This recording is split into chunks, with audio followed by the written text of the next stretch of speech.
بسم اللہ الرحمن الرحیم۔ گمنام ہیرو کے معزز ناظرین السلام علیکم۔ دوستو لائک ضرور کر دیا کریں، شکریہ۔ آئیے چلتے ہیں کہانی کی طرف۔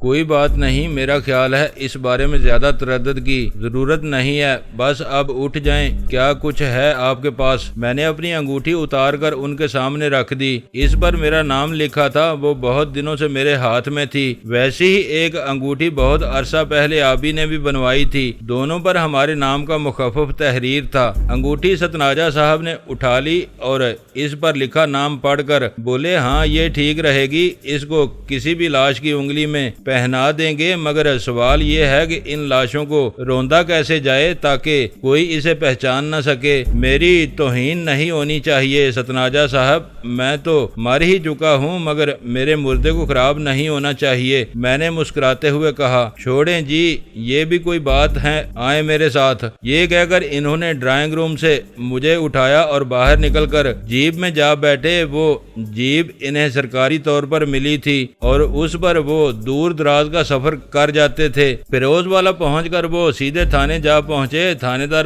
کرم لودھی شاید انہی کا منتظر تھا، ان کو دیکھ کر فوراً ہی باہر نکل آیا، ان سے بڑے اتفاق سے ملا، بولا، کیا خیال ہے ستناجا صاحب؟ میں نے وہ معاملہ آپ کے کہنے پر روک رکھا ہے، آپ میرے ساتھ چلیں، ہم وہ لاشیں دیکھنا چاہتے ہیں۔ انہیں آپ نے اٹھوایا تو نہیں؟ وہ دبی زبان میں بات کر رہے تھے۔ میرا خیال ہے کہ تھانے کے اور لوگ ان سے واقف نہیں تھے۔ جی نہیں، وہ ابھی تک وہیں پڑے ہیں، 2 سپاہی میں نے وہاں بٹھا رکھے ہیں۔ یہ بہت اچھا کیا آپ نے، پہلے وہ لاشیں ہم خود دیکھیں گے۔ ہاں یہ بہتر رہے گا، میں آپ کے ساتھ چلتا ہوں۔ یہ کہہ کر اس نے برآمدے سے ہٹ کر اپنے کمرے سے ٹوپی اٹھائی اور اسے سر پر پہن کر ہمارے ساتھ چل دیا۔ جیپ ستناجا صاحب خود چلا رہے تھے۔ وہ آدمی کون ہے ستناجا صاحب؟ آپ اس پر بہت مہربان معلوم ہوتے ہیں۔ ہے کوئی آدمی؟ بڑے صاحب اس پر مہربان ہیں، کرتا تو وہ کچھ بھی نہیں، نہ ڈاکو ہے، نہ چور، نہ اسمگلر، نہ جیب کترا، بس بدنام زیادہ ہو گیا ہے۔ ستناجا صاحب نے میری طرف دیکھتے ہوئے کہا۔ وہ خوش ہو رہے تھے، وہ اس رات مجھے ان تمام بدنامیوں سے بچا رہے تھے جو میرا مقدر ہو چکی تھی۔ مجھے اس سارے معاملے کی نوعیت بہت ہی عجیب نظر آتی تھی۔ وہ لوگ کیا کرتے ہوں گے جن کے نام سرکاری ریکارڈ سے مٹا دیے جاتے ہیں؟ ان کا اپنا وجود ختم ہو جاتا ہوگا۔ وہ کسی پر کیسے ثابت کر سکتے ہوں گے کہ وہ ابھی زندہ ہیں؟ ان پر تو کوئی اور ہی نام لاد دیا جاتا ہے، جیسے میں اپنے ساتھ کر رہا تھا۔ کبھی میرا نام ہاشم خان تھا، اب میں سردار کریم نواز بن چکا تھا۔ کئی اور نام بھی مجھ پر حاوی ہو گئے تھے اور میں سوچتا تھا کہ اتنے سارے حصوں اور ناموں میں بانٹ کر اصل غلام جنانی تو ختم ہی ہو چکا تھا۔ کبھی مجھے ضرورت پڑی تو میں کیسے ثابت کر سکوں گا میں ابھی مرا نہیں؟ جنگل بیلے میں ملنے والی کسی لاش کی تصویر اخبار میں چھاپ دینے سے یہ کہاں ثابت ہوتا ہے کہ وہ فلاں آدمی کی لاش ہے؟ مگر وہ اس بات پر مصر تھے کہ اخبار میں لاش کے نیچے میرا ہی نام لکھا ہوگا، تو اس کی مصلحت ستناجا صاحب بھی بہتر جانتے تھے۔ بلا شبہ یہ بہت اچھی بات تھی کہ وہ میرے سارے اعمال نامے پر ایک دم قلم پھیر دینا چاہتے تھے، مجھے تمام گناہوں کی سزا جزا سے محفوظ کر لینا چاہتے تھے جو مجھ سے سرزد ہو چکے تھے۔ انہیں یہ بھی یاد نہیں رہے گا کہ یہ غلام جلانی جو ان کے سامنے پھر رہا ہے کبھی جیل میں پھانسی کی کوٹری تک بھی پہنچ چکا ہے۔ انہیں وہ قتل بھی یاد نہیں رہیں گے جو مجھ سے ہو چکے تھے۔ کچھ بھی تو انہیں میرے ماضی کے بارے میں یاد نہیں رہے گا۔ غلام جلانی کی موت کے ساتھ ہی اس کی فائل بھی پرانے ریکارڈ میں رکھ دی جائے گی، اور ستناجا صاحب یہی چاہتے تھے تاکہ میں زیادہ آزادی سے ان کے درمیان بیٹھ سکوں۔ کیا ایسا نہیں ہے کہ یہ نکتہ بڑے صاحب نے خود ان کے کان میں ڈال دیا ہو؟ مجھے تو یہی نظر آتا تھا، ورنہ ستناجا مجھ پر ایسی مہربانی نہ کرتے، اور اب وہ اکرم لودھی کو بھی مجھ سے متعارف نہیں کروا رہے تھے۔ میری انگوٹھی اس وقت انہی کی جیب میں تھی اور میں تصور کے آئینہ خانے میں اس لاش کو دیکھ رہا تھا جس کا چہرہ پہچانا نہیں جاتا تھا۔ اس کو وہ غلام جلانی کے نام سے مشہور کر دیں گے، اس کی تصویر کے نیچے میرا ہی نام لکھا ہوگا۔ کوئی زندہ ہونے کے باوجود مردہ تصور ہونے لگے تو ایک طرف سے اس کی زندگی کا سارا تانا بانا کٹ جاتا ہے۔ پتہ نہیں وہ آدمی کون ہوگا جس کی لاش منو مٹی تلے دب جائے گی، مگر اس کے گھر والوں کو پتہ بھی نہیں ہوگا کہ ان کا وہ آدمی کس طرف نکل گیا۔ اس کی ماں، بہن، بیٹی اور بیوی زندگی بھر اس کی منتظر رہیں گی، مگر وہ کبھی لوٹ کر گھر نہیں جا سکے گا اور کوئی انہیں نہیں بتا سکے گا کہ وہ آدمی کس کی درندگی کی نظر ہو گیا، کون اس کو جڑ سے اکھاڑ کر لے گیا۔ پتہ نہیں وہ بے گناہ تھا یا گناہ گار، کوئی کسی کے بارے میں کیا کہہ سکتا ہے؟ قاتل سامنے بھی ہو تو بے وثوق سے کوئی نہیں کہہ سکتا کہ وہ اس کا خنجر تھا جو مقتول کے دل میں اتر گیا، مگر وہاں سب کچھ پولیس کے سامنے بلکہ ان کے منصوبے کے تحت وقوع پذیر ہو رہا تھا۔ ان کی لاشوں پر اکرم لودھی نے 2 سپاہی پہرے کے لیے بٹھا رکھے تھے۔ یہ ایک نیا تجربہ تھا، انوکھا، منفرد اور حیرت انگیز، اور ہم اسی تماشے کو دیکھنے کے لیے فیروز والا تھانے سے نکل کر نہر کی طرف بڑھ رہے تھے۔ نہر کی پٹڑی پر کچھ دیر چلنے کے بعد اکرم لودھی نے جیپ کا رخ دائیں ہاتھ مڑوا دیا۔ ایک تنگ سی پگڈنڈی پر چلتے ہوئے ہم درختوں کے ایک جھنڈ تک جا پہنچے۔ جیپ کی روشنیاں ہمیں راستہ دکھا رہی تھیں۔ ایک ٹارچ اکرم لودھی اپنے ساتھ لے آیا تھا۔ گاڑی یہاں روک دیں ستناجا صاحب، مقابلہ ادھر ہی ہوا تھا، اس جھنڈ کے پاس۔ کچھ ہی دیر بعد ہم جیپ سے اتر کر گھنے درختوں کے نیچے سے گزرتے ہوئے جھنڈ کی دوسری طرف نکل گئے تو اکرم لودھی کے قدم ایک دم رکنے لگے۔ دونوں سپاہی زمین پر آڑے ترچھے پڑے تھے، یوں جیسے وہ مر چکے ہوں، مگر لاشیں وہاں کہیں بھی نہیں تھیں۔ یہ میں کیا دیکھ رہا ہوں ستناجا صاحب؟ وہ لاشیں تو یہاں موجود نہیں ہیں۔ یہ کیسے ہو سکتا ہے؟ ان سپاہیوں کو کیا ہوا؟ یہ زندہ بھی ہیں کہ نہیں؟ ستناجا صاحب نے لاشعوری طور پر اپنا پستول سیدھے ہاتھ میں لے لیا۔ اکرم لودھی ٹارچ سے چاروں طرف دیکھ رہا تھا۔ روشنی کو گما کر اس نے دونوں سپاہیوں پر نظر ڈالی اور ان کی نبضیں ٹٹولنے لگا۔ لگتا یہ دونوں بے ہوش ہیں۔ میرا خیال ہے کہ سروں پر ضرب لگائی گئی ہے۔ ستناجا صاحب نے ان کو بغور دیکھتے ہوئے کہا۔ اس کا مطلب یہ ہے کہ ان کے ساتھی پھر یہاں آئے تھے۔ وہ دونوں لاشیں اٹھا کر لے گئے ہیں۔ کتنے آدمی تھے؟ وہ 4 آدمی تھے۔ چھوٹتے ہی ان لوگوں نے ہم پر گولی چلا دی۔ کسی سوال جواب کا موقع ہی نہیں ملا۔ جواب میں ہم نے بھی ان پر فائر کھول دیا۔ میرے ساتھ 5 آدمی تھے، 2 کو میں یہاں بٹھا کر تھانے واپس چلا گیا، مگر یہ تو بہت برا ہوا ستناجا صاحب۔ سپاہیوں کی بندوقیں بھی وہ لوگ اٹھا کر لے گئے تھے۔ کوئی نہیں کہہ سکتا تھا کہ وہ جنگل ہمارے لیے محفوظ ہے۔ رات بہت تاریک تھی، ہاتھ کو ہاتھ سجائی نہیں دیتا تھا۔ خود کو بچائیں ستناجا صاحب، یہاں سے نکل چلیں، وہ پلٹ کر حملہ کر سکتے ہیں۔ میں نے صورتحال کو اچھی طرح سمجھنے کے بعد ستناجا صاحب کی توجہ اس تاریکی کی طرف دلائی جو ہمارے لیے تباہ کن ثابت ہو سکتی تھی، مگر ابھی میں یہ بات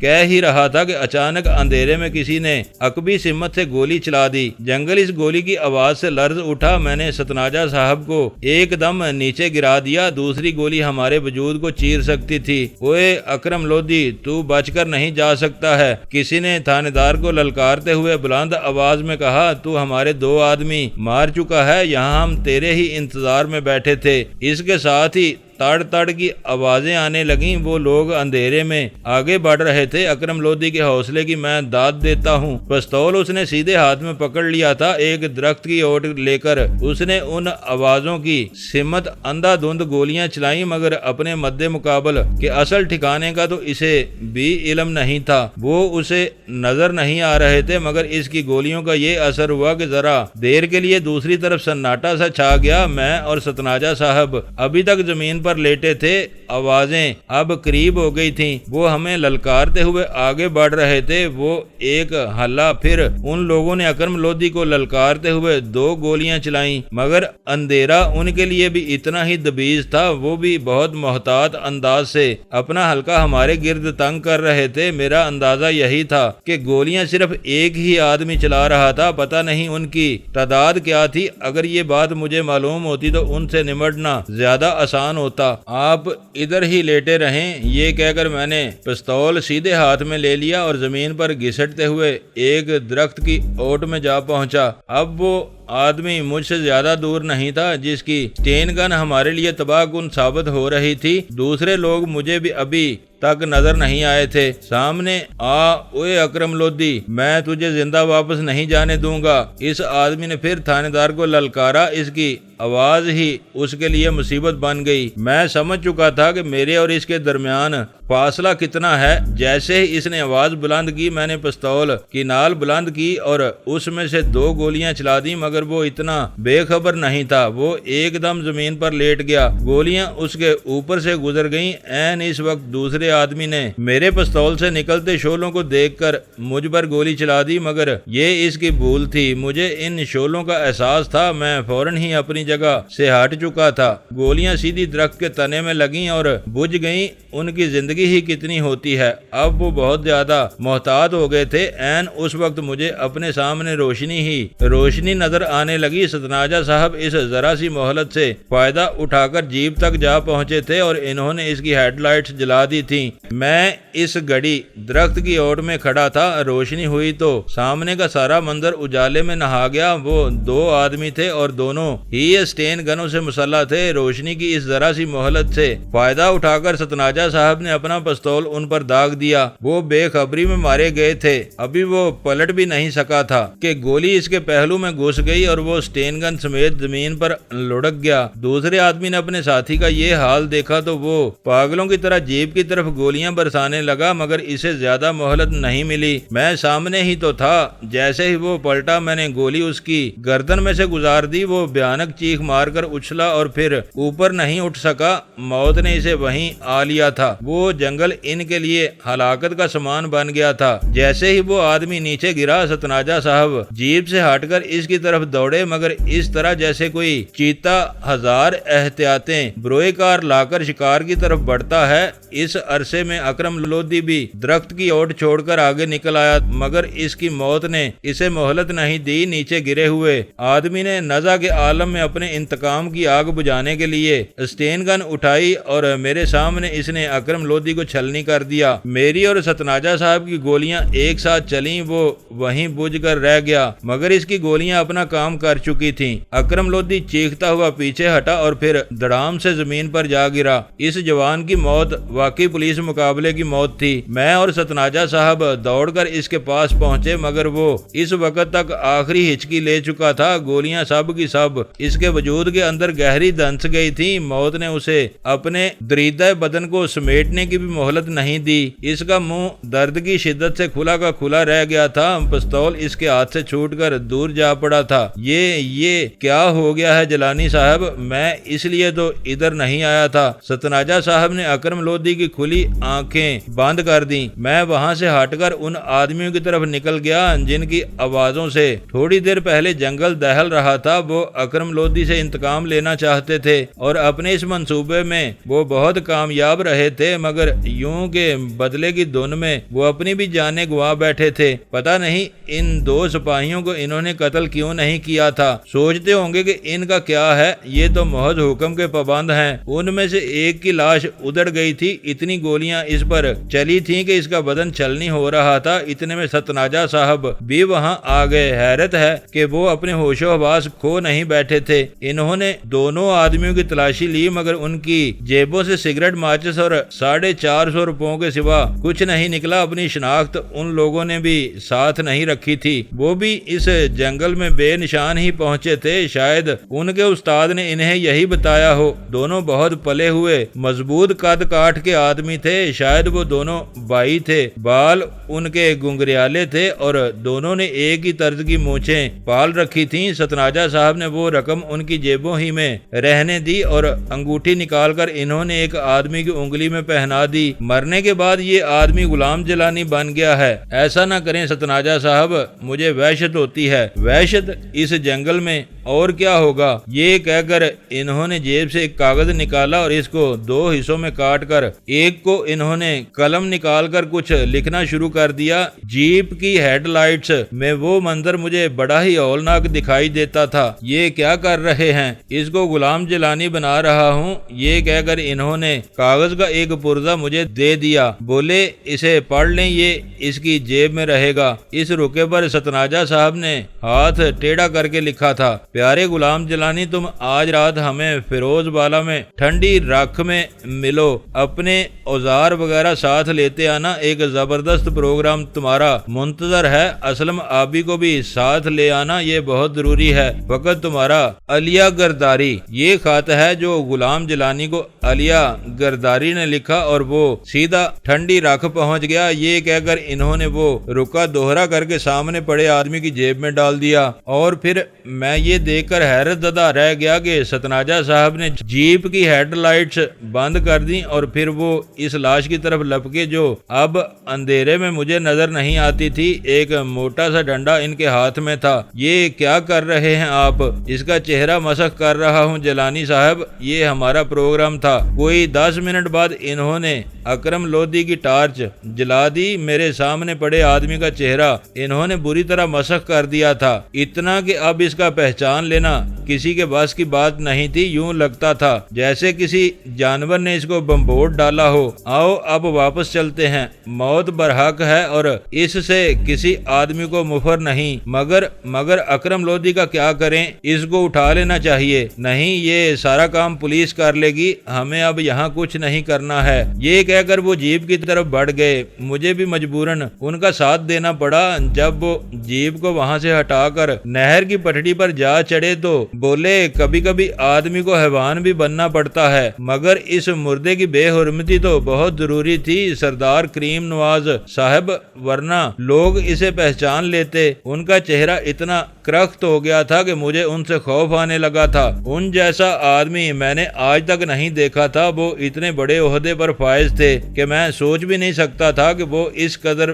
بے رحم اور سنگ دل بھی ہو سکتے ہیں۔ انہیں اکرم لودھی کی موت کا بھی کوئی افسوس نہیں تھا، ایک منٹ کے لیے بھی وہ اس کے لیے سوگوار نہیں ہوئے تھے۔ انہیں یہ بھی احساس نہیں تھا کہ وہ جنگل میں مر گیا ہے، اس کی لاش رات کے اندھیرے میں درندوں کی نظر ہو جائے گی، کوئی اس کے پیچھے گھر کی دہلیز کے اندر بیٹھا بے طرح پریشان ہوگا، اس کے بیوی بچے اس کے بغیر برباد ہو جائیں گے، کوئی ماں ہوگی جو اکرم لودھی کو کبھی فراموش نہ کر سکے گی، وہ زندگی بھر سر پر ہاتھ رکھ کر روتی رہے گی، کوئی بیوی ہوگی جسے اپنے شوہر کی موت زندہ درگور کر دے گی، کسی بات کا انہیں احساس نہیں تھا۔ یوں لگتا تھا جیسے وہ سب مرحلے ان کے لیے دیکھے والے ہیں اور وہ ان سے بار بار گزر چکے ہیں۔ ان کو دیکھ کر مجھے حیرت ہوتی تھی، اور وہ سب کچھ انہوں نے مجھے ایک نئے کالب میں ڈالنے کے لیے کیا تھا۔ وہ مجھے سردار کریم نواز کی حیثیت سے دیکھنے کی آرزو میں مرے جاتے تھے۔ اس کام کے لیے انہیں کچھ بھی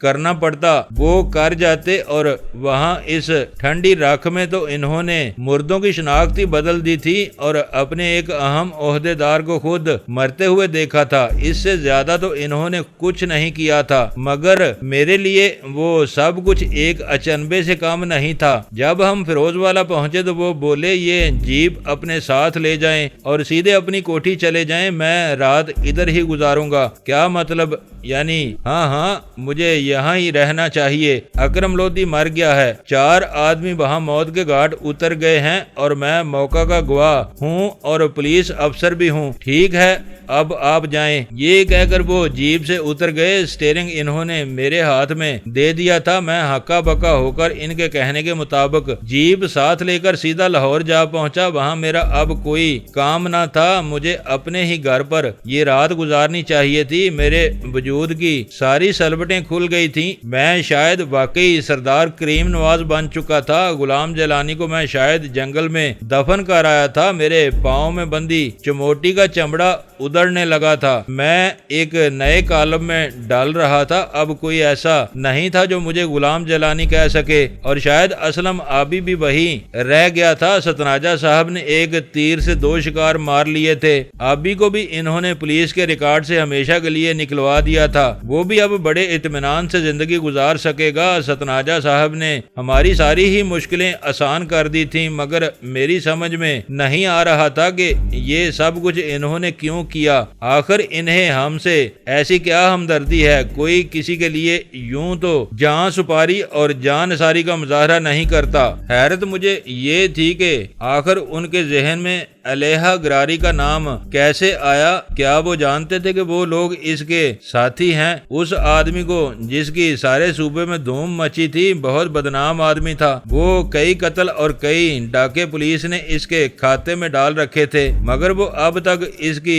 گرد کو بھی نہیں پہنچ سکے تھے۔ کوئی نہیں جانتا تھا کہ اس کا ٹھکانہ کہاں ہے، البتہ وہ ستناجا صاحب کو بہت یاد تھا۔ ان کی چکی میں پھنس کر وہ بھی شاید برباد ہو گیا تھا۔ ایک اور گناہ اس کے کھاتے میں ڈال دیا گیا تھا، وہ غلام جیلانی کا دوست تھا۔ اسے خط لکھ کر اس نے ٹھنڈی رکھ بلوایا تھا، یہ کہہ کر کہ ایک زبردست پروگرام اس کا منتظر ہے۔ اسلم آبی کو بھی اس نے بلوایا تھا۔ اس غلام جیلانی کی جیب میں رکا تو یہی ظاہر کرتا تھا۔ اب پولیس باقی معاملات کو خود سنبھال لے گی۔ کون کہہ سکتا ہے کہ کس کی موت کن حالات میں واقع ہوگی۔ ٹھنڈی رکھ نے سب کو اپنی پناہ میں لے لیا تھا اور وہاں سے صرف میں اور ستناجا ہی بچ سکے تھے، مگر کس لیے؟ اس بات کا جواب مجھے معلوم نہیں تھا۔ پتہ نہیں میری خم پارہ تقدیر مجھ سے کیا چاہتی تھی، کچھ نہیں کہا جا سکتا تھا۔ میں جیپ میں سوار بالآخر رات کے 12 بجے اپنے گھر پہنچا۔ حیدر اس وقت جاگ رہا تھا۔ گھنٹی کی آواز پر وہ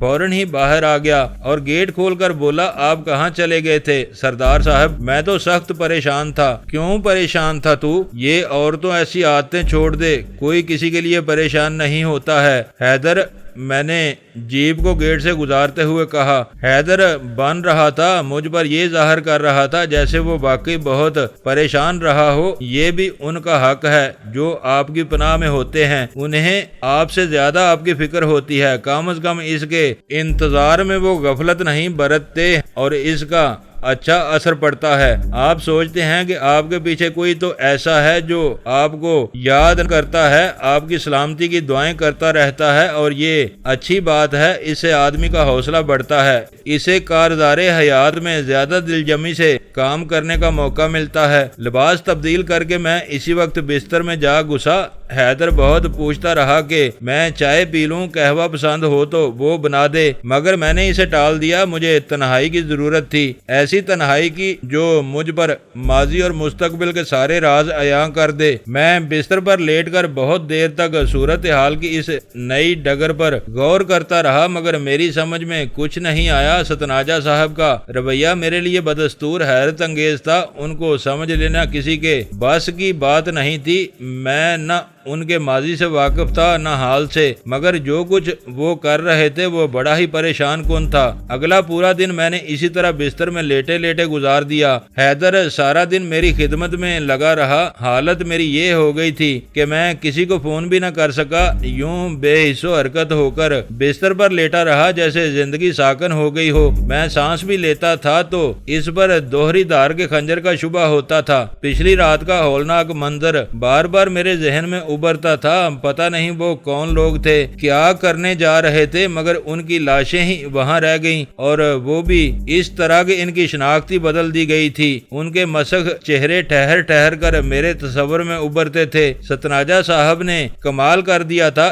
ایک شمع برابر جلد بھی ان کے چہرے پر سلامت نہ رہ سکی تھی۔ غلام جیلانی کو انہوں نے مکمل طور پر مسخ کر دیا تھا، اور یہی حال اسلم آبی کا کیا تھا۔ پروردگار، میں کیسے ہولناک منظر دیکھنے کے لیے زندہ رہ گیا ہوں۔ کوئی گولی ایسی نہیں جو میرے دل میں اتر سکے۔ اس روز میں نے مرنے کی کیسی آرزو نہیں کی۔ ایک اس آسیہ کا خیال آتا تھا تو یہ آرزو اور زیادہ گہری ہونے لگتی تھی۔ پتہ نہیں وہ کس حال میں ہوگی اور کہاں ہوگی۔ میں تو اسے ساری دنیا میں ڈھونڈ آیا تھا، مگر وہ کہیں مل ہی نہ سکی۔ کوئی اس کے بارے میں کچھ نہیں بتاتا تھا۔ کاش اس بہن جی نے ہی میری کچھ مدد کی ہوتی، مگر وہ بھی آں باں شاں کر کے رہ گئیں۔ ایک اس کا پردہ ہی مجھے لے ڈوبا تھا، اس کو میں سمجھ سکا تھا، اور نہ آبی، اور ہم حیران پریشان ہو کر وہاں سے نکل آئے تھے۔ کاش میں اس تک پھر پہنچ سکتا۔ میں نے سوچا کہ اس ستناجا صاحب کے جھنجٹ سے جیسے ہی مجھے فرصت ملی میں اس کی طرف پھر جاؤں گا، تاکہ میں دیکھ تو سکوں کہ وہاں رہنے والی کیا چیز ہے اور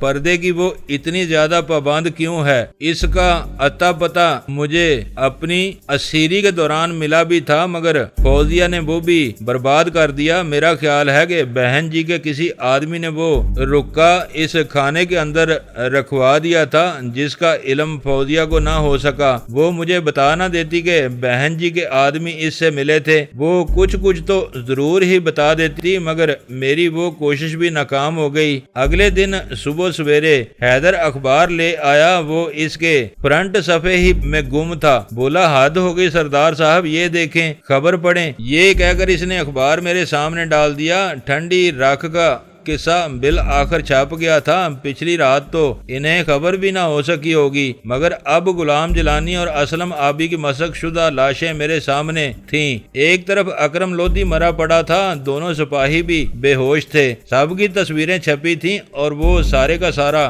قصہ ٹھنڈی راکھ سے تعلق رکھتا تھا۔ اخبارات نے لکھا تھا کہ کل رات فیروز والا کے قریب ٹھنڈی راکھ میں 4 ڈاکو پولیس مقابلے میں ہلاک ہو گئے۔ معلوم ہوا کہ ان میں سے ایک کا نام غلام جیلانی تھا اور دوسرے کا اسلم آبی۔ غلام جیلانی وہ مفرور مجرم تھا جو پھانسی کی کوٹڑی سے فرار ہو گیا تھا۔ پولیس کو ایک عرصے سے اس کی تلاش تھی مگر وہ ایسا عیار مجرم تھا کہ وہ کئی بار ان کے ہاتھ آ کر بھی فرار ہو گیا۔ پچھلے دنوں پولیس نے اسے گرفتار بھی کیا تھا مگر وہ پھر بھاگ نکلنے میں کامیاب ہو گیا۔ اس کی گرفتاری پر پولیس نے 50,000 روپے کا انعام مقرر کر رکھا تھا۔ پرسوں رات فیروز والا کے تھانے دار اکرم لودھی گشت پارٹی کے ساتھ ٹھنڈی راکھ کے قریب سے گزر رہے تھے کہ انہوں نے ڈاکوؤں کو للکارا جس پر ان کے درمیان فائرنگ ہوئی جس سے 4 ڈاکو ہلاک ہو گئے۔ اکرم لودھی بھی اس مقابلے میں شہید ہو گئے۔ ان کے 2 سپاہی زخموں سے نڈال ہو کر بے ہوش ہو گئے۔ غلام جیلانی کی جیب سے ایک رکا ملا ہے جو اسے علیہ گراری نے لکھا تھا۔ معلوم یہ ہوتا ہے کہ وہ کوئی منصوبہ بنا کر کسی جگہ ڈاکہ ڈالنے جا رہے تھے کہ پولیس نے ان کو نرگے میں لے لیا۔ دوسرا آدمی اسلم آبی تھا، دوسرے 2 ڈاکوؤں کا پتہ نہیں چل سکا۔ پولیس ان کے بارے میں تفتیش کر رہی ہے۔ غلام جیلانی اور اسلم آبی کے چہرے اس حد تک مسخ ہو چکے تھے کہ انہیں پہچان لینا مشکل تھا مگر اس رکے کی بنا پر یہ ثابت ہوتا ہے کہ وہ غلام جیلانی ہی تھا۔ حیرت مجھے یہ تھی کہ اس ساری کہانی میں ستناجہ صاحب کا ذکر کہیں نہیں آیا تھا، کسی بھی جگہ نہیں۔ پولیس افسروں نے اکرم لودھی کی بیوہ کو 50,000 روپے کا انعام دینے کا فیصلہ کیا تھا کہ اکرم لودھی اس کا ہر طرح حقدار تھا۔ اس کا مطلب یہ تھا کہ ستناجہ صاحب نے جان بوجھ کر اس قصے سے اپنا نام حذف کروا لیا تھا اور یہ بات بھی ثابت ہو گئی تھی کہ غلام جیلانی اور اسلم آبی اب ہر لحاظ سے مردہ تصور کیے جائیں گے۔ اب پھر کہیں دوبارہ ان کا نام نہیں لیا جائے گا۔ سارے پولیس ریکارڈ پر اب قلم پھیر دیا جائے گا۔ کسی بھی مقام پر ان دونوں کو زندوں میں شمار نہیں کیا جائے گا۔ گویا میں اس روز نیا جنم لے رہا تھا۔ اب میرا نام سردار کریم نواز ہو چکا تھا اور اسی نام کی تختی میری کوٹھی پر لگی تھی۔ اب غلام جیلانی سے میرا تعلق ہمیشہ کے لیے ختم ہو چکا تھا مگر کیا ایسا ممکن تھا؟ کوئی اپنے ماضی سے کیسے نجات حاصل کر سکتا ہے؟ 7 جنم تو آدمی کو ملتے ہی ہیں۔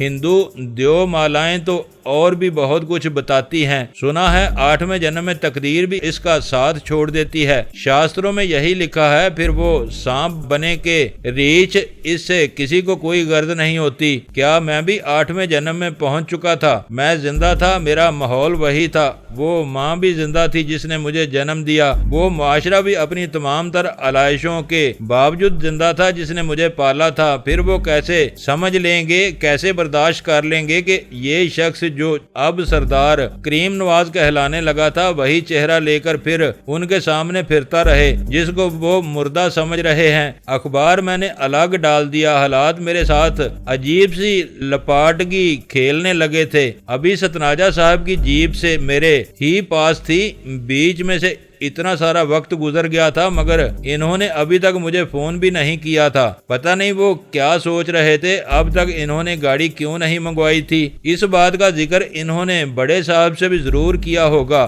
عین ممکن ہے کہ میری اصلی شناخت مٹا دینے کا مشورہ بڑے صاحب نے ہی دیا ہو مگر وہ مجھے کس نسخے میں استعمال کرنا چاہتے تھے؟ آخر مجھ سے میرا ماضی چھین کر انہیں کیا مل سکتا تھا؟ ڈھلوں صاحب ہی مجھ سے مل لیتے تو بات کھل کر سامنے آ جاتی۔ 9 9 بجے تک میں لباس تبدیل کر کے باہر لان میں جا بیٹھا۔ کوٹھی کے خالی خالی ڈنڈار کمرے مجھے اچھے نہیں لگتے تھے۔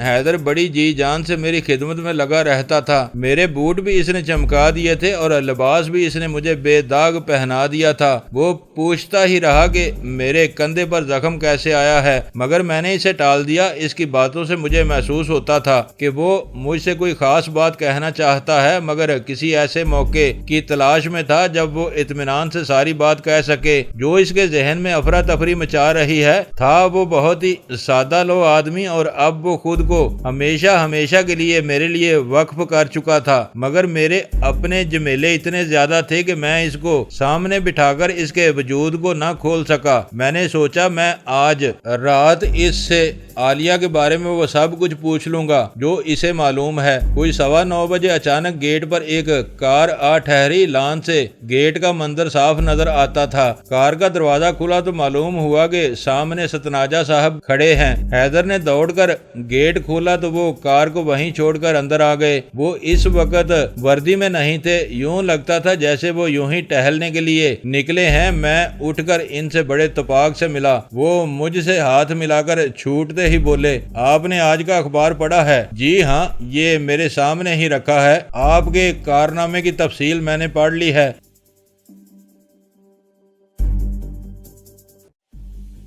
دوستو ویڈیو کو لائک ضرور کر دیا کریں۔ ISI پاک آرمی زندہ باد، پاکستان پائندہ باد۔ معزز ناظرین، اپنا خیال رکھیے گا اور اپنے اس چینل کا بھی شکریہ۔